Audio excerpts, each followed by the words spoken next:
નમસ્કાર મારા વાલા ગુજરાતી મિત્રો. જાગો જોગી જાગો ચેનલમાં આપનું સ્વાગત છે. તો આજે આપણે વાત કરીશું કે શ્રાદ્ધ પક્ષમાં કાગળો જ કેમ, અને બીજા નંબરે શ્રાદ્ધ પક્ષમાં ખીર જ કેમ બીજા પ્રકારનું ભોજન બનાવાતું નથી, કેમ ખીર જ બનાવવામાં આવે છે. બીજા નંબરે કે આપણા ત્યાં અનંત પ્રકારના પક્ષીઓ છે. આપણને મોર પણ પ્રિય લાગે છે, કોયલ પણ પ્રિય, કોયલની વાણી પણ પ્રિય લાગે છે, અને પોપટને તો આપણે આપણા ઘરમાં લાવીને આપણા પાંજરામાં રાખીએ છીએ. ચકલીઓને પણ આપણે બધા આપણા ઘરમાં પાંજરામાં રાખીએ છીએ. આપણે કાગડાને કોઈ દિવસ પ્રેમ કર્યો જ નથી, કાગડાને કોઈ દિવસ આપણા ઘરમાં પાંજરામાં રાખ્યો જ નથી. તો પછી શ્રાદ્ધ પક્ષમાં બીજા કોઈ પક્ષીનું મહત્ત્વ નહીં, અને કાગડાનું જ મહત્ત્વ કેમ, અને ખીરનું મહત્ત્વ કેમ? તો સમય આવે કાગડો માંસાહાર પણ કરી લેશે. જો આપણે દરેક કાર્યમાં કાગડાને નપાસ કરીએ છીએ, અને જ્યારે ભાદરવો મહિનો આવે અને શ્રાદ્ધ પક્ષ ચાલુ થાય, ત્યારે આપણે આપણા મૃત્યુ પામેલ પિતૃઓના મરણ તિથિએ ખીર બનાવીએ છીએ, અને તે ખીર આપણે આપણા ઘર ઉપર કાગવાસ કહીને નાખીએ છીએ. તો શું તે દિવસે આપણા ગુજરી ગયેલા પિતૃઓને તે ખીર ખાવા માટે બીજા કોઈ પક્ષીનું રૂપ લઈને નથી આવતા, અને કાગડાનું જ રૂપ લઈને આવે છે? અને એક વાત સમજો કે કોઈ પણ મનુષ્યને મૃત્યુ પછી બીજું શરીર ધારણ કરવું પડે છે. અને બીજી વાત કે મૃત્યુ પછી પ્રકૃતિના નિયમ પ્રમાણે આગલા જન્મમાં હું ક્યાં હતો, હું કોણ હતો, મારું ગામ કયું હતું, મારું નામ શું હતું, મારી જ્ઞાતિ કઈ હતી, મારો પરિવાર કેવો હતો, અને મારું મૃત્યુ ક્યાં થયું અને કયા કારણથી થયું, કોઈ જગ્યાએ થયું, કયા દિવસે થયું, અને કેટલા વાગે થયું, આ બધા જ ઉપર પડદો પડી જાય છે. તો પહેલી વાત, બાપાને ખબર કેવી રીતે પડે કે અમારા દીકરા છે, આ મારું ઘર છે, અને આજે મારું શ્રાદ્ધ છે, આજે મારી મરણ તિથિ છે, તો લાવ મારે મારા દીકરાની વહુના હાથની ખીર ખાવા માટે જવું જ પડશે. અને ધારો કે આપણા પિતૃઓ કાગડાનું શરીર ધારણ કરીને ખીર ખાવા માટે આવતા હોય, તો તેમનો બીજો જન્મ તેમને લીધો છે, તો બીજા શરીરમાં ગયા છે, તો તે કાગડો બનીને આપણા ઘરે આવે, તો પેલા શરીરનું શું થતું હશે? તો હવે આપણે જોઈએ કે બીજા કોઈ મહિનામાં નહીં, અને ભાદરવામાં જ શ્રાદ્ધ પક્ષ કેમ? તો ભાદરવામાં વરસાદ વધારે થવાના કારણે અને નાના પ્રકારના જીવજંતુઓ જ્યારે વધી જાય છે, અને તમે જુઓ ભાદરવો મહિનો તે ગરમીનો મહિનો છે, તેના દરેક મનુષ્યના અંદર પિત્ત પ્રકૃતિ વધતી જાય છે. આપણે જોઈએ છે કે પહેલાં કહેવત હતી કે જે બાવા બની ગયા ને એ ભાદરવા મહિનામાં જ બાવા બની ગયા. એનું કારણ છે કેમ કે ભાદરવા મહિનામાં અત્યારે તો આપણે એવું બધું વાવેતર કરતા નથી, પણ પહેલાં મેં સાંભળેલું, અમારા દાદીમાં કહેતા હતા કે ભાદરવા મહિનામાં બાજરી ખેતરમાં વાવી હોય, ગવાર ખેતરમાં વાવ્યું હોય, મગ ખેતરમાં વાવ્યા હોય, ચોળા ખેતરમાં વાવ્યા હોય, આ બધું જ ભાદરવા મહિનાના પક્ષમાં, શ્રાદ્ધ પક્ષમાં જ પાકી જાય. અને એટલી બધી ગરમી પડે કે એ બધું લેવું પડે, એને કાપવું પડે, એને લણવું પડે. અને એટલી બધી ગરમી પડતી હતી તે જે ભાદરવામાંથી જે લોકો ગરમીથી કંટાળી જતા હતા ને, કે અમુક તો બાવા એ જ બની ગયા છે. મને કે આ બધા ભાદરવાના જ બાવા કહેવાય. મેં દાદીમાં સાચી વાત છે કે હા બેટા, કે આ બધા ભાદરવાના જ બાવા છે, કે આપણા અહીંથી ઘણા કે બાવા બનીને પહેલાં જતા રહેલા છે. તો કહેવાનો મતલબ ભાદરવો મહિનો એટલે એટલી ગરમી પડતી કે જેમ આપણે કહીએ કે એવું રે તપી રે ધરતી, એવું રે તપી, એક દિન તપરે તપ્યા હતા જાણે પાર્વતી સતી. જાણે પાર્વતીએ શિવની પ્રાપ્તિ માટે, શિવને મેળવવા માટે જે મહાન તપ કર્યું, અને એ તપસ્યા એવી હતી કે પાર્વતીનું શરીર આખું તપી રહ્યું હતું. એમાં ધરતી એવી તપી રહેલી હતી. તો ભાદરવા મહિનામાં જ ધરતી તપે. તો એક બાજુ જીવજંતુ, એક બાજુ ધરતીનું તાપમાન વધારે હોવાના કારણે મનુષ્યના અંદર પિત્ત પ્રકૃતિ વધી જાય. તો આ પિત્ત પ્રકૃતિ વધી જાય એના માટે જ, અને એના માટે જ આપણા સંતો એ કંઈ ડફોર માણસ નહોતા. એ સ્પેશિયલ સર્જન ડૉક્ટર હતા. એમને આખું જીવન જે વિતાઈ નાખ્યું, આખું જીવન વનસ્પતિનું સંશોધન કર્યું, આખા જીવનમાં એમને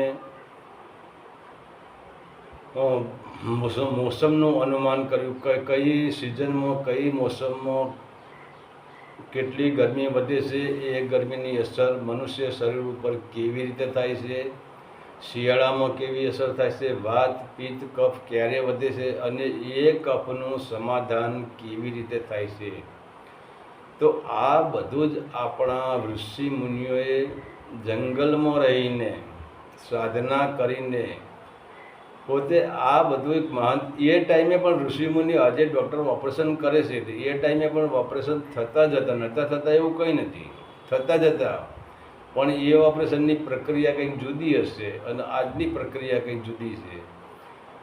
તો આપણા ઋષિમુનિઓએ એક મનુષ્યની ભાદરવા મહિનામાં, અને તમે જુઓ અત્યારે પણ તમે જુઓ, તમે કોઈ દવાખાને જાઓ તો તમે જો વધારે બીમારી બાળકોને કે વૃદ્ધા હોય એમને પિત્તની બીમારી ભાદરવા મહિનામાં વધારે જ હશે. તો પછી વધારે બીમારી ફેલાય છે. કોઈને તાવ આવે છે, કોઈને ટાઢિયો તાવ આવે છે, કોઈને ટાઇફોઇડ થઈ જાય છે, અને કોઈને ઝાડા ઉલટી પણ થઈ જાય છે. તે આ બધું આ મહિનામાં જ બનતું હોય છે. કોઈને પિત્તના કારણે કોઈની આંખો લાલ થઈ જાય છે, કોઈની આંખો આવે છે. તો આ બધી, કોઈની ચામડી ઉપર ગરમી નીકળે છે. આ બધા જ પિત્તના કારણે થાય છે. અને બીજું, ભાદરવામાં ખીર બનાવવાનું કારણ કે તમે જુઓ, ભાદરવા માસમાં લગભગ દરેક કાગડી ગર્ભવતી હોય છે, ત્યારે તેના ગર્ભાશયમાં પિત્ત થતું હોય છે. કેમ કે દરેક પક્ષીના અંદર તો ઈંડા જ હોય છે, ઈંડામાં જ જીવ પડેલો હોય છે. પરંતુ કાગડીના ગર્ભમાં જે ઈંડા હોય છે એ એટલા બધા ગરમ ઈંડા હોય છે, અને એ કાગડીના ગર્ભમાં ગરમ ઈંડાના કારણે એના ગર્ભમાં ગર્ભાશયમાં ગરમી થતી હોય છે, એના ગર્ભાશયમાં પિત્ત વધી જતું હોય છે. તો હવે તમે જુઓ, સંતોએ મનુષ્યો પર નહીં, પણ સંતોએ પ્રાણીઓ, પશુ પક્ષી પર પણ એમને પ્રયોગ કર્યા છે. આપણે જોઈએ કે શીતળા સાતમના દિવસે ઠંડુ જ ખાવું, એ પણ એક સંતોનું કારણ છે. શ્રાવણ મહિનામાં પૂરેપૂરા શ્રાવણ મહિનામાં શિવજીનો શ્રાવણ મહિનો આપી દીધો, અને શ્રાવણ મહિનામાં સંતોએ કહ્યું કે તમારે રાજગરો અને મોરૈયો જ ખાવાનો. ઉપવાસ રાખવાનો, પણ રાજગરો અને મોરીઓ ખાવાનો. આનું પણ કારણ પડ્યું છે. તો આમ તમને કહે કે શ્રાવણ મહિનામાં તમે મોરૈયો અને રાજગરો ખાઓ તો કોઈ નહીં ખાય. અને આમ આપણે કંઈક ભાઈ શ્રાદ્ધ પક્ષમાં આવ્યું છે, તમે 16 દિવસ ખીર બનાવીને ખાઓ તો કોઈ માનવા તૈયાર નહીં થાય. તો લોકોને મનાવવા માટે, લોકોને ખીર બનાવવામાં વાળવા માટે એક શ્રાદ્ધ પક્ષના 16 દિવસ નક્કી કર્યા. અને એ 16 દિવસમાં નક્કી કર્યું કે આમાં પિતૃઓને મૂકી દો. એટલે પિતૃના ભાવથી પણ લોકો ખીર બનાવીને ખાશે. એટલે જ 16 દિવસમાં પિતૃઓને આપણે જે ખીર ખવડાવીએ છીએ એ પિતૃઓ માટે નહીં, પરંતુ એમાં 2 ભાગ છુપાયેલા છે. એક કાંકરે 2 પક્ષી મરાય છે. પિતૃઓની આપણને યાદગીરી પણ રહે છે, પિતૃઓ પ્રત્યેની ભાવના પણ રહે છે, પિતૃઓ પ્રત્યેનો પ્રેમ પણ જાગૃત થાય છે. અને આપણે ધારીએ કે ભાઈ ખીર બનાવીને પુણ્યદાન, એ બાબતે આપણે કંઈ પુણ્યદાન કરીએ છીએ કે પિતૃઓનું કલ્યાણ થાય છે. પરંતુ એ ખીર ખાવાથી ભાદરવા મહિનામાં આપણા અંદર જે પિત્ત રહેલું હોય છે એ પિત્ત શમી જાય છે અને પિત્તનો કંટ્રોલ થઈ જાય છે. એટલા માટે જ ભાદરવા મહિનામાં ખીર ખવડાવવામાં આવે છે.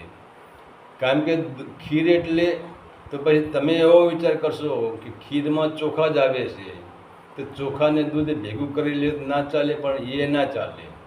કારણ કે ચોખા આપણે જે ઉકાળ્યા છે એ ખીચડી માટે ઉકાળ્યા છે, દૂધમાં ઉકાળ્યા નથી, એને પાણીમાં જ ઉકાળ્યા છે.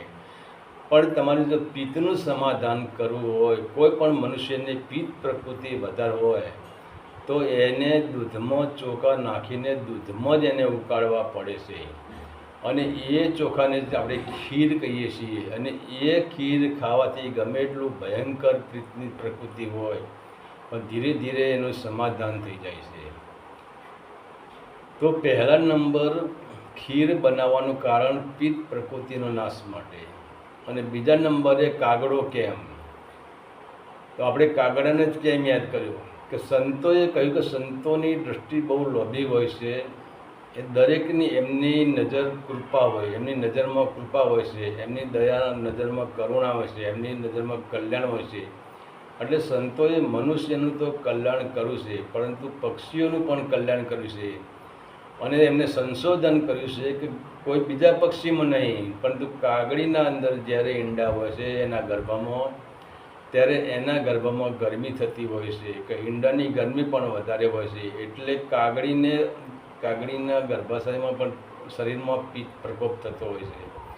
અને જો એ કાગડાને આપણે ખીર ખવડાવીએ અને એ કાગડી જો ખીર ખાય તો એના અંદર પણ જે પિત્ત પ્રકોપ છે એ શાંત થઈ જાય છે. એટલે આપણે કાગડાને શ્રાદ્ધ પક્ષમાં સંતોએ જોડી દીધો છે, ઋષિ મુનિઓએ જોડી દીધો છે. તો હવે ભાદરવામાં 16 દિવસના શ્રાદ્ધ પક્ષનું આયોજન સંતોએ જ કર્યું, ઋષિ મુનિએ જ કર્યું છે. તેમાં પિતૃઓને જોડી દીધા છે, જેથી કરીને પિતૃઓના બહાને મનુષ્ય ખીર બનાવીને ખાય અને પિતૃઓના વાસ નાખવાની પ્રક્રિયા કરે અને પિતૃઓને પ્રાર્થના કરે. એટલે કે કાગડાને ખીર ખવડાવવાની સોંકડ અંદર જોડી દીધી છે, જેથી કરીને કાગડીને ખીર આપતો તેના ગર્ભમાં પિત્તની ગરમી કપાય છે અને ગર્ભમાં ઠંડક રહે છે. ત્યારે આપણે જે ખીર બનાવીએ છીએ તે ખીર એ પિત્તને કાપવા માટેની એક અક્ષીર દવા છે. અને એટલા માટે ઋષિ મુનિઓએ શ્રાદ્ધ પક્ષનું આયોજન કરેલું છે.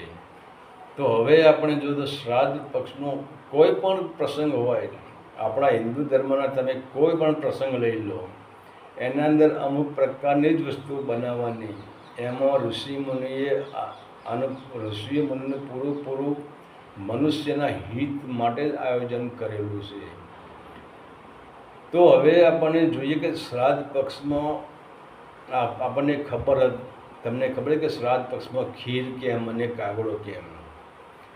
તો ઋષિ મુનિએ કહ્યું, નક્કી કર્યું કે ભાઈ મને જો આવું નહીં કરી તો મનુષ્યની અંદર પિત્ત પ્રકૃતિ વધશે, અને મનુષ્યની અંદર પિત્ત પ્રકૃતિ ન વધે અને કાગડીના અંદર પણ પિત્ત પ્રકૃતિ ન વધે અને કાગડી એના બચ્ચાને સુખ શાંતિથી જન્મ આપી શકે, એના ગર્ભાશયમાં વધારે ગરમી ન થાય અને એની પ્રસૂતિની વેળાએ કાગડીને તકલીફ ના પડે, અને એટલા માટે જ કાગડાને અંદર જોડવામાં આવ્યો છે.